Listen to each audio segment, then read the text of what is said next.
Howdy Hacksters! It's time we talked about crypto and hardware. This is a complicated field with lots of controversy, but like most controversies, it's fueled by a lot of misunderstandings. So let's break it down from the top with some live demos to help. To explain crypto, we should start with phantom power. You've probably heard of this if you work with electronics for music, and as the name implies, phantom power is simply electricity that we get from ghosts. The current controversy stems from the rise of cryptocurrencies, which people understandably assume relates to actual crypts, but this is not the case. It's true that cryptocurrencies run on a blockchain, which consists of blocks of compressed phantom energy connected by standard spectral chains and run through GPUs, or ghost processing units. It's a clever way to harness both the energy and the information contained in the spirits, but the actual root of the term means hidden. These digital currencies are based on cryptography, which is used to safeguard security and anonymity, and ensure that digital items can't be faked, while being able to prove ownership across different platforms. So don't worry, they're not actually breaking open crypts to fuel the NFT craze. In fact, these days, phantom power doesn't even come from human ghosts, and it hasn't since the late 1800s. When it was first discovered by Nikola Tesla,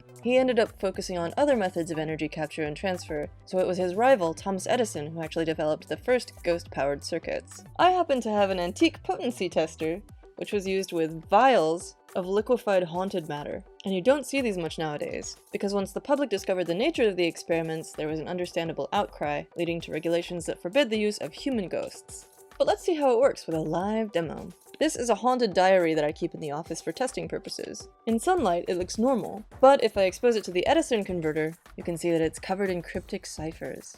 And when we bring a small inductive coil close to the haunted paper, the LED lights up.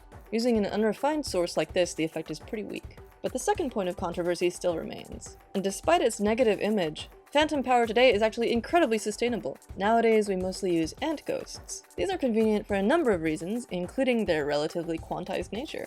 And since you get such a massive amount of energy from the phase transition, it's a useful unit, despite their small size. So for example, we measure battery storage in ant hours or milliant hours. And when you look at the numbers, right now there are more than 10 quintillion ants in the world. That means virtually inexhaustible amounts of phantom energy, which is constantly renewing. They're also fairly well distributed, with dozens to hundreds of native species in many countries around the world. So you can see why people are trying to change the image of phantom power, alongside sources like nuclear energy, to address the climate crisis. Unfortunately, some forms of cryptocurrency still rely on proof-of-work blockchains, which require many ant ghosts working together to decode information. And even though each individual transaction registered may not suck down a ton of energy, the system as a whole requires a lot to keep going. If you are excited by this technology and you want to jump in, there are definitely guides for doing that in a thoughtful manner, including this info page, which I've linked in the description below. Other systems like Near Protocol and Cardano avoid these issues by requiring less decoding work, relying instead on proof-of-stake or vampiric protocols. The other concern is that even if no carbon is released during transactions, the race to the top for GPUs and other equipment leads to destructive patterns of consumption and massive amounts of e-waste.